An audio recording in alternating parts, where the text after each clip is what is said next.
Welcome to our deep dive. This one's a little bit somber. Yeah. Nikki Giovanni, Yeah.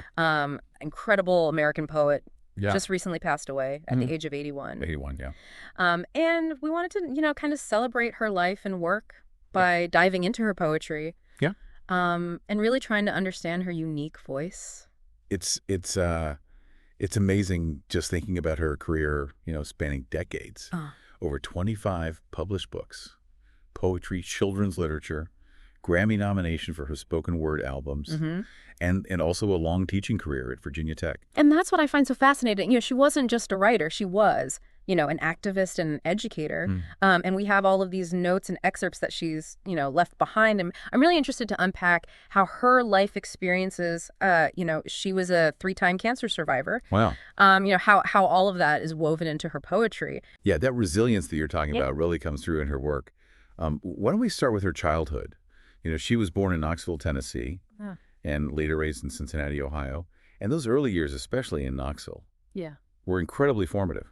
Absolutely. And I'm thinking about poems like Knoxville, Tennessee and Nikki Rosa, Yeah. which, really feel like she's painting these scenes of her childhood. Yeah, you get that sense of warmth of family and Mm. community in those poems. And what I find really striking is how she sets those very personal scenes against the backdrop of, the civil rights and Black Power movements that were really gaining momentum at the time. And I think that's what's so interesting, right? You have this loving family, but also a society that's grappling with this intense social change. So Yeah. how did those forces shape her early work? Well, it's really fascinating because her poems became a reflection of that really turbulent but also hopeful period Hmm. in American history. And especially in her early work, you really see this urgency for social justice, Hmm. fight for equality, Yeah. and this immense pride in her Black identity. So it's not like she was just observing these movements from a distance. She was really right there in the middle of it. Absolutely. And for her, poetry wasn't just art, it was activism. She was a participant.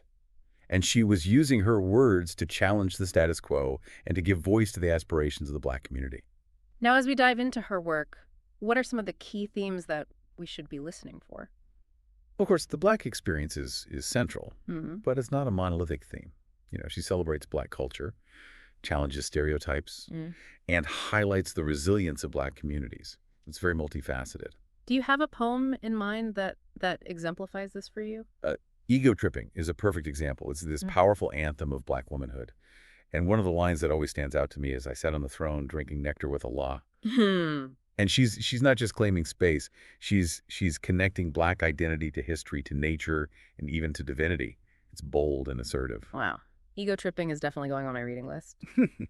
So beyond celebrating Black identity, what are some other themes that resonate throughout her work? Well, you can't talk about Nikki Giovanni without talking about her fight for social justice and equality. Yeah. Poems like The True Import of the Present Dialogue, Black versus Negro, really showcase that raw, unfiltered anger at racial injustice. It's a prime example of what we know as the Black Arts Movement. Can you elaborate on that a little bit? Sure. The Black Arts Movement was this incredible literary movement of the 1960s and 70s, Mm. and it really emphasized Black pride, self-determination, Yeah. and using art as this tool for social change. Mm. And Giovanni's poetry from this period really embodies that fighting spirit. Now you're making me think about Nikki Rosa, which I absolutely love.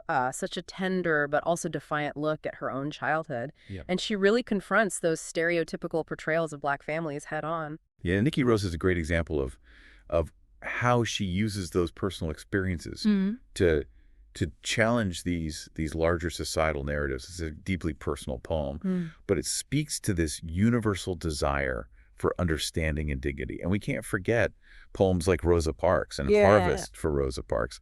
She's not afraid to tackle the civil rights movement head on. I'm really seeing how she masterfully weaves those personal narratives with reflections on race and gender Yeah. and social justice. Exactly. It's one of the things that makes her work so powerful. You get that sense of intimacy. Like, you're getting to know her on a personal level. Hmm.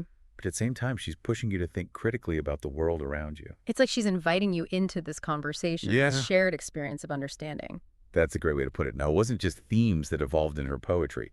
Her style shifted too. Her work went through some really fascinating transformations over her career. This is where it gets really interesting for me. I want to trace those shifts. How did her style develop over time? Well, her early work was often described as militant and revolutionary.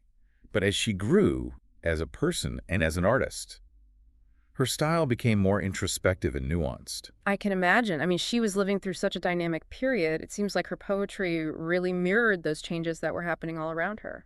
Let's explore that evolution a little bit more. We can start by comparing, her earlier work with her later poems. Mm. A poem like Make Me Rain from her 2020 collection shows a distinct shift in style. Before we dive into that, I'm really curious to learn more about the key events and relationships that shaped her work. Her childhood in Knoxville seems like a good starting point, we know as a source of inspiration. But were there specific people who really had a profound impact on her development as a poet? Oh, absolutely. We've talked about that warmth of family in her poems, and Yeah. her grandmother was a central figure in her life. Giovanni often spoke about her as this pillar of strength and wisdom, someone who instilled in her a deep sense of pride in her heritage. And I've read that her grandmother was an amazing storyteller. Yeah, yeah. Imagine those stories coming to life in their home, you know, sparking Giovanni's own love for language and narrative. Makes you think about how those seemingly ordinary moments in childhood can have such a lasting impact on who we become. It's amazing how she takes those personal moments and elevates them and makes them relatable. She really does. It's like you're right there with her, experiencing those memories and emotions. And then she so seamlessly connects those personal experiences to these larger ideas about race, society, and justice. Mm. It's what makes her poetry so enduring. And it's not just her grandmother's influence we see. Her parents were both incredibly influential as well. I recall her father being an English professor. I can only imagine the literary environment she grew up in. Exactly. Think about the conversations they must have had, the books surrounding her. It must have been an amazing incubator for a future poet. And her mother was a social worker. I wonder if that contributed to her strong sense of social justice that we see in her work. It makes you think, doesn't it? Her family life seems so central to not only her development as a writer, but also as an advocate. Okay, so let's shift gears a bit. We've touched on her family life, but I want to delve a little deeper into her involvement in the civil rights movement. It feels like such a pivotal period for her. It was more than involvement. It was a defining period in her life. It shaped her perspective, her activism, and how she used her poetry. You really can't look at her work without acknowledging that context. Reading her poetry, you can almost feel that passion and that urgency that she must have felt, witnessing those injustices firsthand. It's palpable, especially in her earlier poems. You see that raw energy, like fiery conviction. Poems like The True Import of the Present Dialogue, Black versus Negro. They read like a call to action, Yeah. a demand for equality. It's incredible how she used her art as a weapon against oppression. That's the power of art, isn't it? To Yeah. give voice to those who are marginalized, to challenge the status quo. And Giovanni did that with her poetry. She tackled difficult topics head on. She spoke truth to power, and she demanded a better world. She wasn't afraid to be controversial, to express those difficult emotions. Not at all. There's a real fearlessness in her work. But alongside that strength, there's also this vulnerability, especially when she writes about love, family, and personal loss. That mix of strength and sensitivity is what makes her poetry so relatable. I completely agree. You feel her joy, her pain, her anger, her hope, and it's all expressed with such honesty and vulnerability. It feels like she's inviting you into her heart and soul. And it's not just the themes she explores, it's her style that draws you in. She masterfully blends the personal and the political, those everyday moments, with these larger reflections on society. Yes. Her language is so accessible. It feels like you're having a conversation with her. And yet, within that conversational tone, you find this incredible depth of meaning, this lyrical beauty that elevates her work. She captures the essence of the human experience, the highs and lows, the struggles, the triumph. It's like she has this innate ability to tap into the human spirit, those things that connect us all. I think that's why her poetry has resonated with so many people for so long, and why it continues to find new audiences. Now, to answer your earlier question about the evolution of her style, we have to consider that her career spanned decades. Her poetry naturally evolved over time, alongside her own personal growth and the changing world around her. I'm really curious to dive into that evolution. I feel like we've laid a great foundation by exploring her early life and those core themes, but I'm ready to see how those threads develop in her later work. Okay, let's trace that journey. Her early period, as we've discussed, was marked by this raw, unapologetic energy, fueled by the civil rights and Black Power movements. But as she matured, and as the social landscape shifted, So too did her poetry. I can only imagine. That era was such a time of upheaval. It must have been a catalyst for her. It definitely was. Her early poems were like a force of nature, demanding to be heard. They challenged the status quo and gave voice to a generation yearning for change.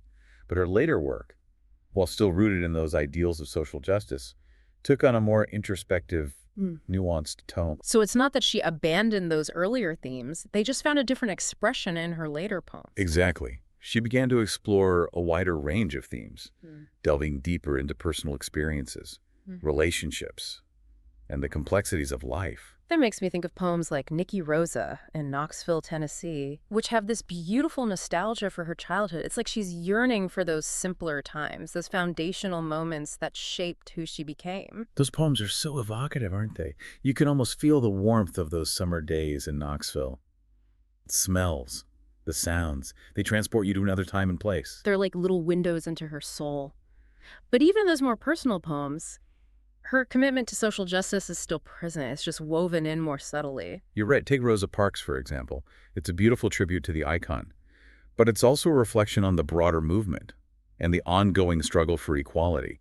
It reminds us that the fight for justice is never truly over. I love that she can seamlessly blend those personal and political threads. It's what makes her poetry so thought-provoking and relevant, even decades later. Absolutely. She makes you think, Yeah. she makes you feel, and she makes you question the world around you. And she does it all with this incredible eloquence. Her language is so accessible, yet so powerful. It's like she's having a conversation with you, sharing her wisdom and insights, her joys and sorrows. That's one of the things that makes her poetry so appealing to such a wide audience. It's both challenging and comforting, thought-provoking and heartwarming. It speaks to the head and the heart. Wow, it feels like we've only just scratched the surface here. There's so much to explore in her work. There really is, yeah. It's a testament to the depth and breadth of her talent.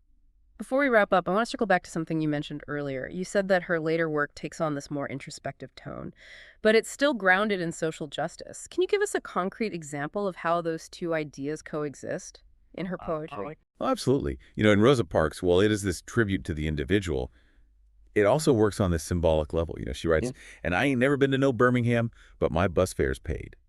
And it's about so much more than a bus ride, right? It's about access. It's about equality. It's about these everyday acts of resistance that fuel a movement. That's such a powerful image. It connects her personal experience to this broader fight for civil rights in such a subtle but impactful way. Exactly. And that's what makes Giovanni such a masterful poet. She can speak to these complex social issues through the lens of individual experience. And it makes her work feel both personal and universal at the same time. This has been such an enlightening conversation. I feel like I've gained a whole new appreciation for Nikki Giovanni and her work. Me too.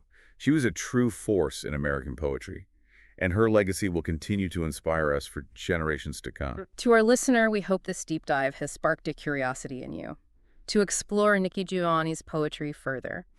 If you're feeling inspired, maybe revisit Ego Tripping or Nikki Rosa, those poems that we discussed earlier. They're great starting points. Yeah, and if you want to experience her playful side, I Wrote a Good Omelet is a real treat. It's short, witty, and it shows a different facet of her personality. Nikki Giovanni was a poet, an activist, a teacher, and a voice for her generation. But most importantly, she was a storyteller who used her words to connect with people on a human level. And we encourage you to discover her work and experience the power of her voice for yourself.